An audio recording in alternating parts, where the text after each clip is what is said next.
In the soaring neoclassical assembly halls of the Reich Chancellery, the strategic planners of the Oberkommando der Wehrmacht mapped out the summer campaign of 1942 with an almost religious devotion to a single mineral asset, the oil fields of Baku. The German war economy was dying of thirst. Despite the massive production of synthetic fuel in the Ruhr, the expansion of coal liquefaction plants, and the exploitation of the Romanian oil fields at Ploiești, the Wehrmacht was consuming oil at a rate that far outstripped its production. By early 1942, Germany's strategic oil reserves were practically depleted, forcing Hitler to declare that if he did not secure the oil of Maikop, Grozny, and Baku, he would be forced to end the war. This was the intellectual genesis of Fall Blau, Operation Blue, the grand strategic drive to the Caucasus. Yet, this entire offensive was built upon a profound strategic delusion. The strategic planners in Berlin viewed Baku through the antiquated prism of territorial conquest, assuming that capturing a geographical point on a map was synonymous with seizing its industrial output. They failed to realize that oil extraction is not an act of simple plunder. It is a highly complex, technologically sensitive flow-based industry.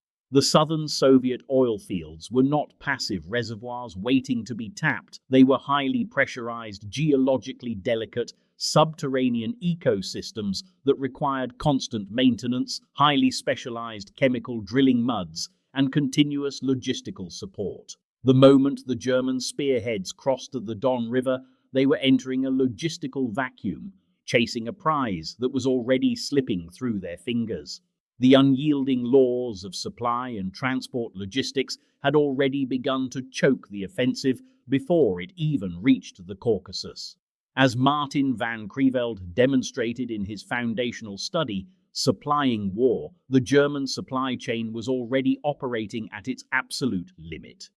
The rail lines leading into the Don Bend and the Caucasus were crippled by the broad gauge crisis and a severe shortage of specialized tank cars. To move millions of tons of oil from the Caucasus back to the refineries of Germany required a transport infrastructure that simply did not exist. The German Wehrmacht was marching into a strategic trap of its own making, pursuing an illusion that could never have saved the Reich's war economy.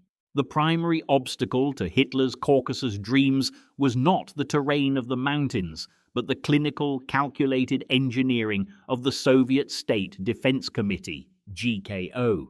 The Soviet leadership understood that the oil of Baku, Grozny, and Maikop was the lifeblood of their own war effort. Under GKO Decree 834, a highly structured, systematic program of oil field denial was established, led by the brilliant engineer Nikolai Baibakov. This was not a chaotic, desperate act of arson. It was a highly organized engineering protocol designed to render the oil fields completely useless to any occupying force for years. When German troops of the 1st Panzer Army finally entered Maikop in August 1942, they expected to find a flowing fountain of black gold. Instead, they found a wasteland of concrete and twisted steel. Under Baibakov's direction, Soviet drilling crews had systematically pumped quick-setting concrete deep into the oil wells, sealing the subterranean shafts and destroying the highly specialized high-pressure casings. The drilling rigs had been dismantled, the local refinery complexes burned to the ground, and the entire skilled technical labor force evacuated behind the Volga.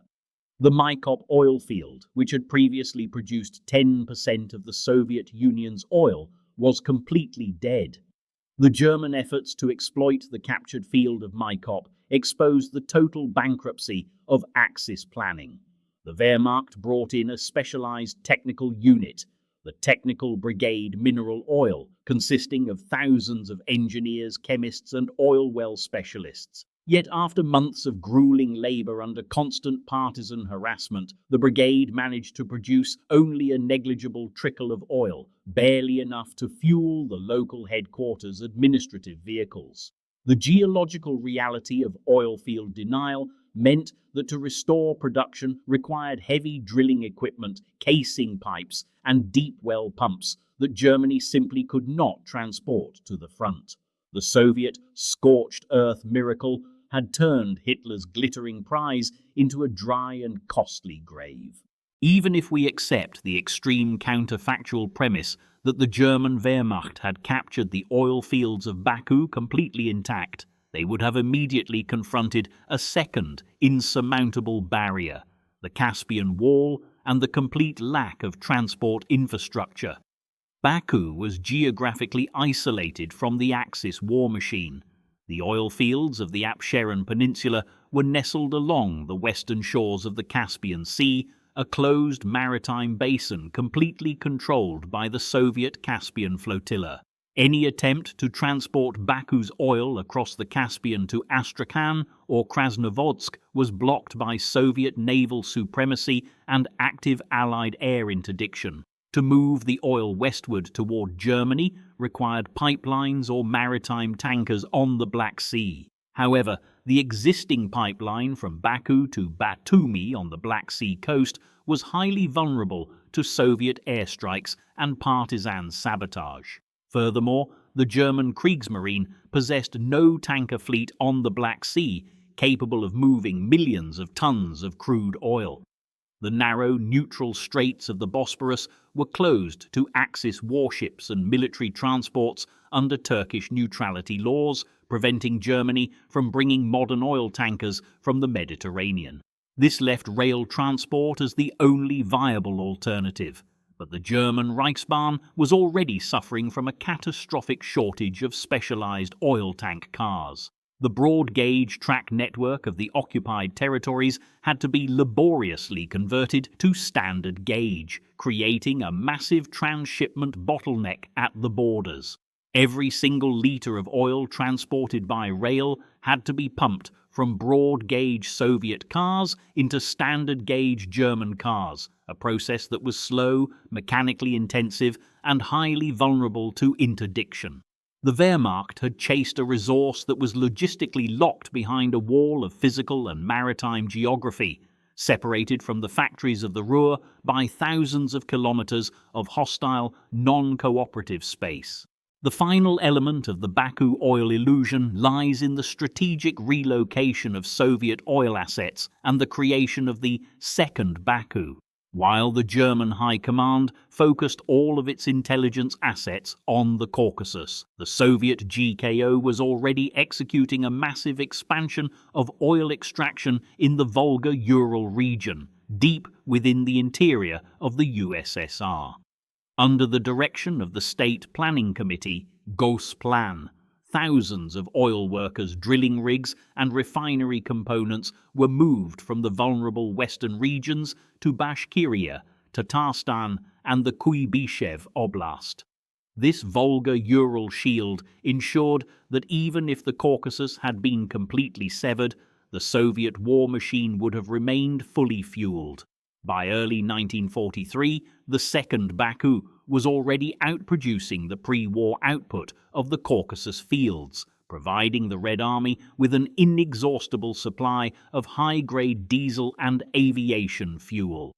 The Soviet Union had successfully decentralized its oil production, making a singular, decisive German blow against the Caucasus strategic geographically irrelevant. In conclusion, Operation Blue was a grand strategic detour that accelerated the collapse of the Third Reich. By committing its remaining mobile armored reserves to a logistically impossible campaign in the Caucasus, the German High Command depleted the very forces required to maintain their defensive lines on the Volga and the Don.